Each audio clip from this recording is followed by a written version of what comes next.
One other economic issue that I'm curious about your thoughts on is whether the coming AI revolution and continuing developments in AI will consolidate wealth and magnify wealth disparities. Yeah, I think there is a slight bias in this perspective, which I would call the employer perspective and the employee perspective. It's basically this idea that money is a fixed quantity that is not being, that is conserved in a way, and that cannot be arbitrarily mined out of the ground. And it's going to accumulate in the hands of very rich people that then can get arbitrary amounts of things done, and everybody else is starving. And I don't think that money works like this. Money is actually a system of regulations that allows us to focus on an economic system and control that system. It's more like dopamine in a brain, right? The brain is producing dopamine not because it's a nutrient, but because it's a messaging chemical. And that messaging chemical can be produced in arbitrary amounts in a way. You can also insert it in your brain using dopaminergic drugs like Adderall or cocaine. And these drugs are like stimulants in the economy, right? They are going to increase the productivity because they increase the anticipated reward in the system. And money is in some sense a message that tells anticipated reward. But it's not necessarily translating into actual reward. And so if the actual reward is not manifesting, you are going to crash. And this is also what happens with people that take drugs, and it's happening with economies that don't work. And what I'm worried about is not so much the idea of wealth accumulation, but economic instability due to our inability to regulate the monetary system. And that is the main issue. Right? The question of how much we can eat and how many resources we consume is mostly a function of how much our society can produce and is incentivized to produce. And then once that is, we can produce it, we just need to allocate it, right? That's not a big issue. If there is a surplus of the stuff that we can produce, and the price for the stuff that gets produced goes down, right? And so the question is mostly how can our governments and monetary institutions regulate the monetary supply and the way in which you distribute currency in the hands of people or systems of allocation in such a way that the new goods that we can produce get distributed and that we actually produce the stuff that we want to have. And right?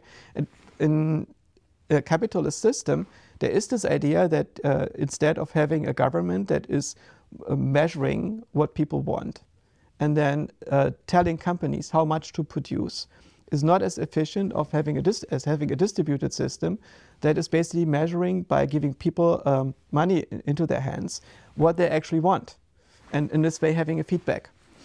And when people in the capitalist system are amassing enormous amounts of resource, it could mean either that they are using a cheat mode or a design problem in the system and are basically accumulating dopamine as individual brain cells and then use part of the brain to only work on their behalf and consume resources that they shouldn't consume.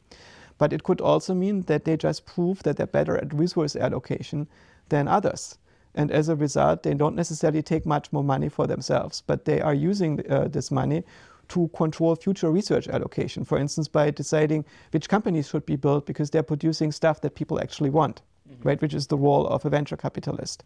And you could say it's dramatically unfair that the people who are operating with such large space are having business class seats or first class seats, and the others are flying economy or not flying at all.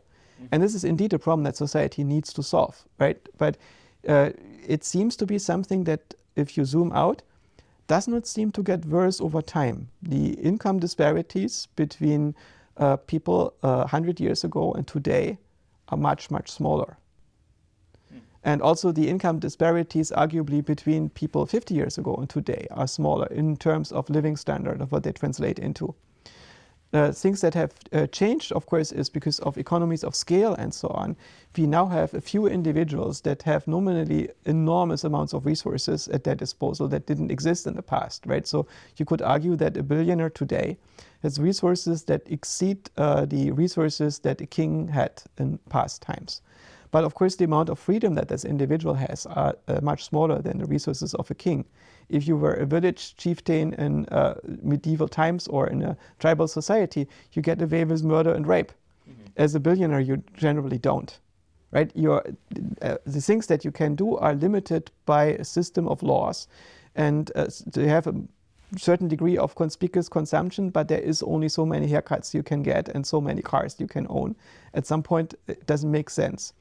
And also, if the society runs in this way and we don't take out money at the top, which we constantly do, for instance, via inflation and so on, the system is going to be unstable. So if the system wants to survive, it has to deal with all those things by implementing the right monetary theory.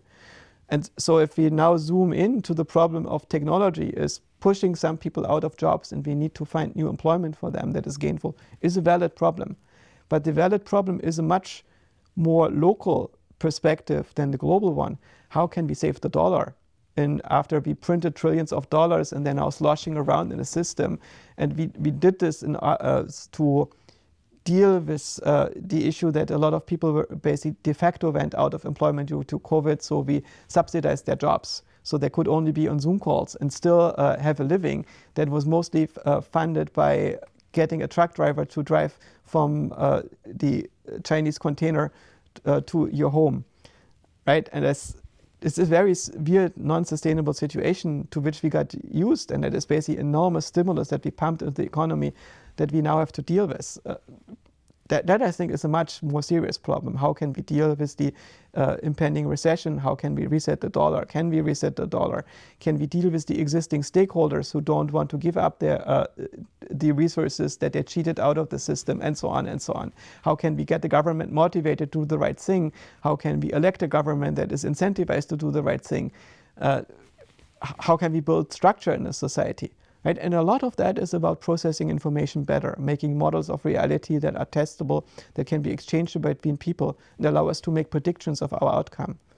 So I think AI is going to be helpful for that. It's going to be helpful for telling people what's actually the case, what is the ground truth. Right? AI is that tool to deal with inconsistent information to make better models.